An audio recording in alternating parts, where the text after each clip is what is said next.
कैसे हुआ अशोक सुंदरी का जन्म?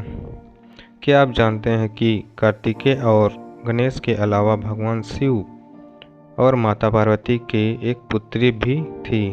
जी हाँ, हर कोई शिव पुत्रों के विशेष में जानता है, किंतु बहुत कम लोग यह जानते हैं कि कार्तिकेय और गणेश की एक बहन भी थी जिसका नाम अशोक सुंदरी था, और इस बात का उल्लेख महापुराण में भी किया गया है।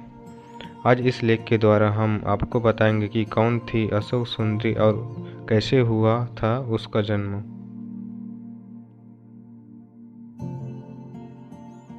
अशोक सुंदरी एक देव कन्या थी जो अत्यधिक सुंदर थी।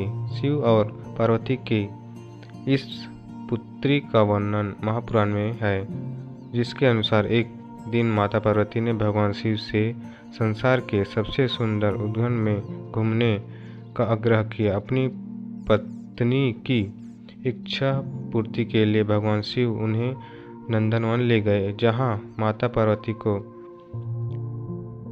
कल्प वृक्ष नामक एक पेड़ से लगाव हो गया। कल्प वृक्ष मनोकामनाएं पूर्ण करने वाला वृक्ष था, अतः माता उसे अपने साथ कैलाश ले आई और एक उद्यान में स्थापित किया। एक दिन माता अकेले ही अपने उद्यान में सैर कर रही थी, क्योंकि भगवान भोलेनाथ अपने ध्यान में लीन थे। माता को अकेलापन महसूस होने लगा, इसलिए अपना अकेलापन दूर करने के लिए उन्होंने एक पुत्री की इच्छा व्यक्त की।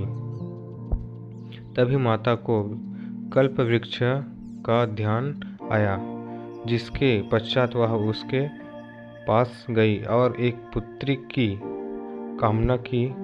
चूंकि कल्प वृक्ष मनोकामना पूर्ति करने वाला वृक्ष था, इसलिए उसने तुरंत ही माता की इच्छा पूरी कर दी, जिसके फलस्वरूप उन्हें एक सुंदर कन्या मिली, जिसका नाम उन्होंने अशोक सुंदरी रखा। उससे सुंदरी इसलिए कहा गया क्योंकि वह बेहद खूबसूरत थी।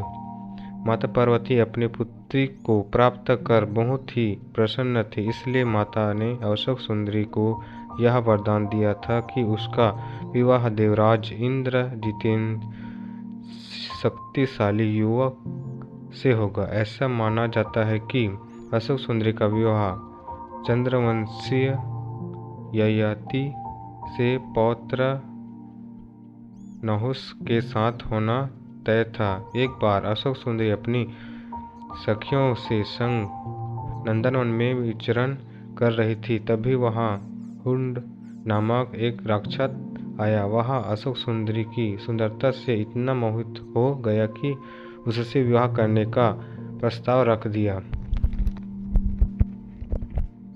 तब अशोक सुंदरी ने उस भविष्य में उसके पूर्व नियत विवाह के संदर्भ में बताया। यह सुंदर हुंड क्रोधित हो उठा और उसने कहा कि वह नुहस का वध करके उससे विवाह करेगा।